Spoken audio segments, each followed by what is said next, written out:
Hi everyone, welcome back to a new video. I know this video is a little shorter than usual, but I do hope you still enjoy it. This is also my last video of the week, but I'll be back on Monday, so don't worry. I hope you all enjoy your weekend, and as always, if you have a scary story of your own that you might want to share, you can send it at southerncannibal.com. I really love doing these cyber stalker stories, so if you have one, be sure to send it in. All that being said, let's get into the stories. And remember to always stay hungry.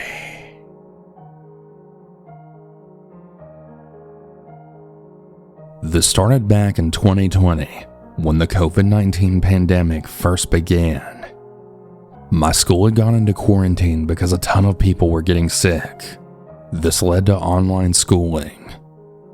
I don't know how other school districts did online schooling, but mine just clumped everyone participating into one class. It's a small district, so it made sense. I didn't talk to anyone except my previous in-person classmates, so the fact that someone completely random reached out to me was odd. A very strange individual, a year younger than me, had sent me a message asking me to share a photo that he sent me with others. I always refer to him as just weird dude if someone brings him up. I definitely wasn't expecting it, and after declining, I thought that was the end of communicating with others. A couple of days later, I got another message from the same guy. He asked if we could talk, so we ended up sharing our common interests and we had a genuine conversation. But for some reason, something just felt off. We continued talking for about half of a semester, and then lost contact once returning to in-person schooling. By then, it was 2021, and I had completely forgotten all about his existence. About 3 weeks into the new school year, I had got a message from him asking if we could regain contact with each other and stay friends. I wasn't overly excited about talking to him, because before he had made me uncomfortable. But I just brushed off the bad feeling that developed and agreed. We chatted for a couple of weeks and everything seemed normal, but for some reason, I couldn't shake the feeling that he was either using me or something was very wrong. I should have trusted that feeling and gotten rid of him when I had the chance. He had been saying things that didn't make sense and going into self-pity episodes while telling me he has feelings for me that developed when we first started chatting. I laughed it off, thinking he was just joking around, but it began to escalate very quickly. The self-pity episodes became more frequent, and the intensity of his confessions was growing. It was getting to the point where weird dude was telling me what he wanted to do to my either dead or unconscious body, and I was more uncomfortable than ever, and I told him that he was bothering me. That seemed to anger him, and he signed off for the night, and he didn't contact me again for a week. I don't remember exactly what happened because it was a while ago, but I remember waking up at night and not being able to fall asleep. It was like my body just refused to relax, and my medications weren't helping like they should. So I decided to browse a bit on my computer when I saw a little notification from my messages. I then clicked on it to see the weird dude had messaged me. I was somewhat concerned, considering the fact that it was around 4 a.m. and I always knew him to not stay up late. I checked the message, and he had sent me this somewhat long text that really just consisted of, "I know who you are, I know who your friends are, and I know about your home life, and you should be worried." He had sent this message without any context, and then immediately signed off when I was yelling at him to tell me what the hell he meant and what was going on. So, feeling a little freaked out, I decided to text my other friend in a panic. You see, I was panicking because before he had playfully threatened me and my family, which when I told him to stop, he would yell and tell me that I was selfish. Not to mention he had also bragged about all of the mental disorders he had, and he told me that if we knew each other in person, he would do something to me. The message scared me, so I sought out advice and comfort from my friend. She replied back with soothing messages trying to calm my nerves, and also telling me then he was just a loser trying to give me a scare, and that I was safe. I decided to listen to her advice and just lay down and try and get some sleep for the night. Once again, he didn't text me again for a couple of days, and I had calmed down. That is, until I began receiving some odd messages from him that were mostly along the lines of, "I love you. I'm sorry. I just want you so bad. You mean the world to me. I've become attached and I want to be with you. I don't want you to be with others." And other messages that consisted of very detailed sexual desires. Not to mention, he had actually sent me a photo of my house with a threat. I played it off dumb like, "Dude, that's not my house," but he wasn't buying it. He then brushed it off as a joke and left me confused and scared, which understandably freaked me the fuck out. He kept sending me indirect threats and things he wanted to do to me, and then pouring out his love to me right after. I had decided to tell him to fuck off, and I blocked him, thinking that was the end of it. I couldn't have been more wrong. Weird Dude created new accounts, and I wasn't able to change accounts because it was my school one, so I needed it. And since he knew my email, he kept constantly reaching out to me. I was really freaking out, and I sought out help from teachers and fellow students because I was just too stupid to go and contact the police, and I was so worried. I pictured in my mind of them just telling him to watch it and letting him off with a warning, which he would then act faster and actually harm my family and I. So since in my mind I couldn't get any help, I was keeping it to myself, which was a very heavy burden and I could barely take it, along with all of my studies and events also going on at home. It was around a little after the start of 2022 that I finally had it, and I begged my few friends for help. I was desperate, and I'm pretty sure if my best friend hadn't stepped up, I would have broken out into tears.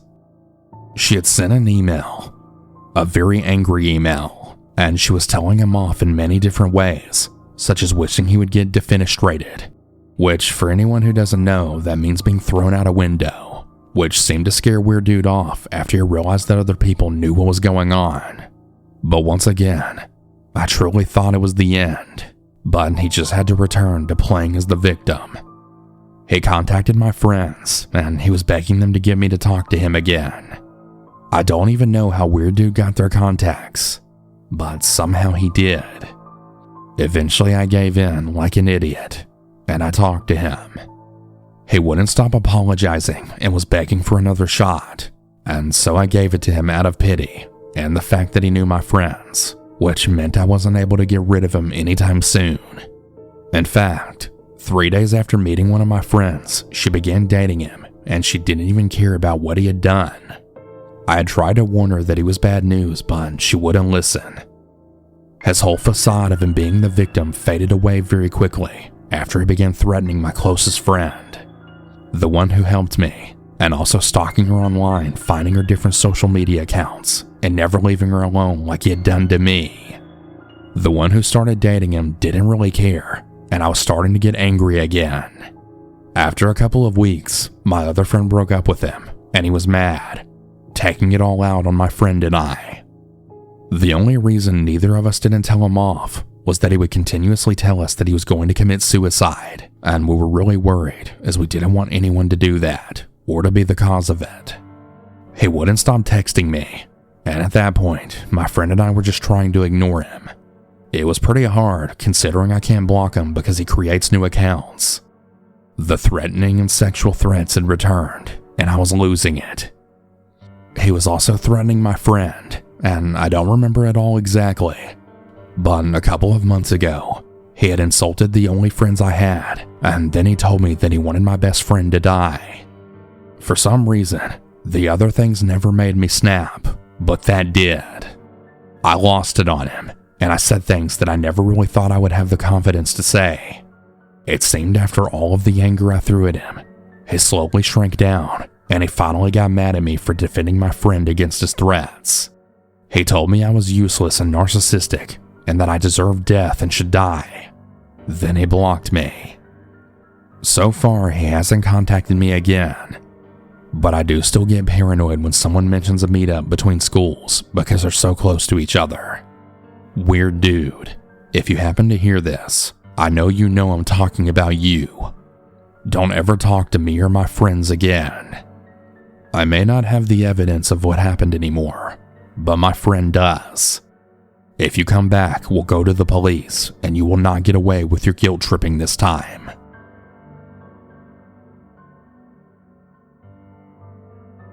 A couple of years ago, I started to really grow my online presence.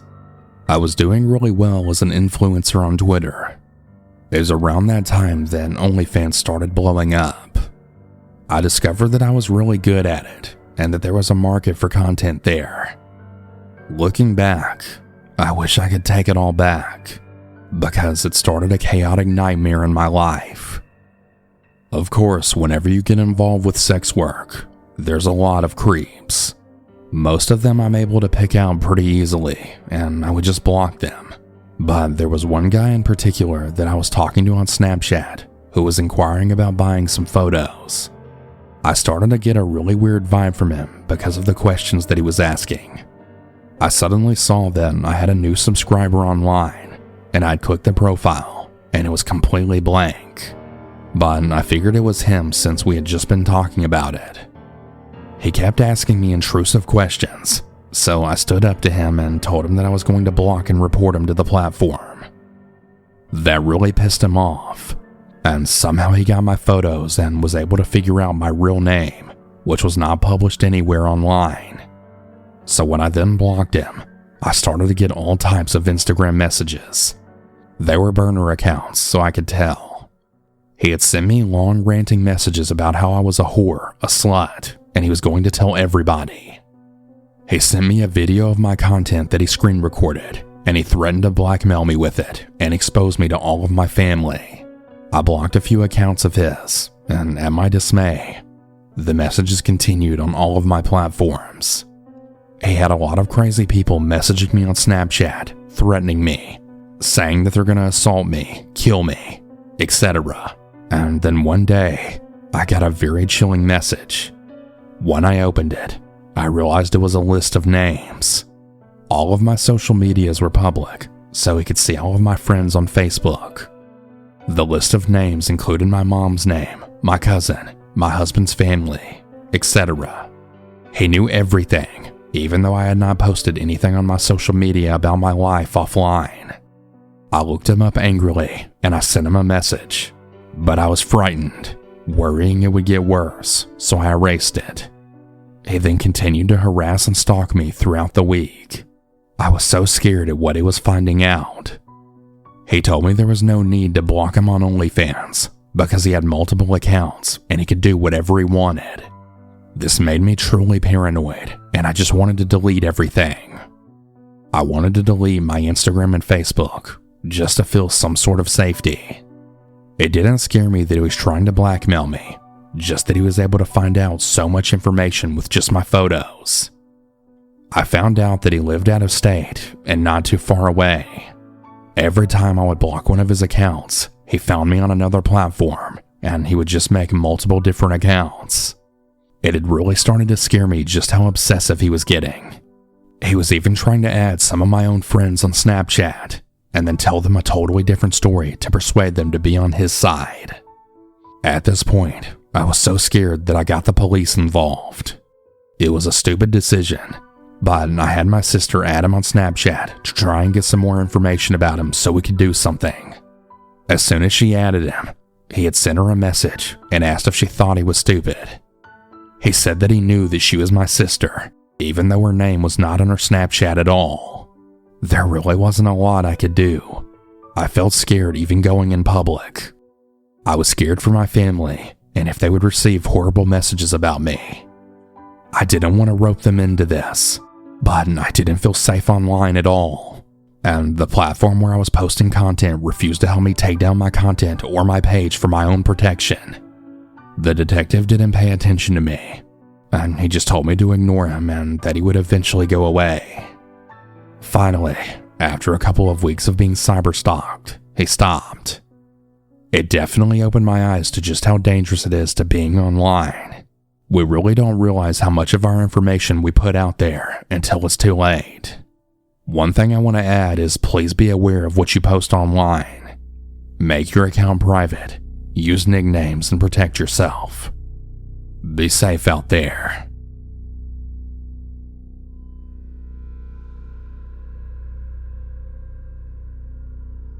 Hi everyone.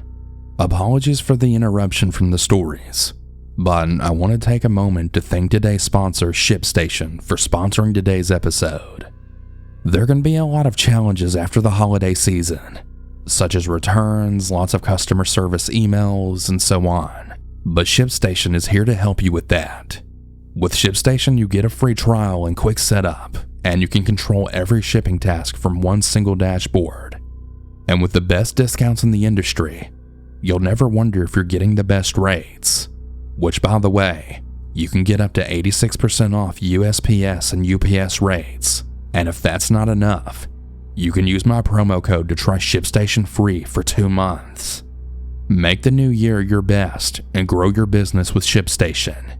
Use promo code Cannibal today at ShipStation.com to sign up for your free 60-day trial. That's ShipStation.com, promo code Cannibal.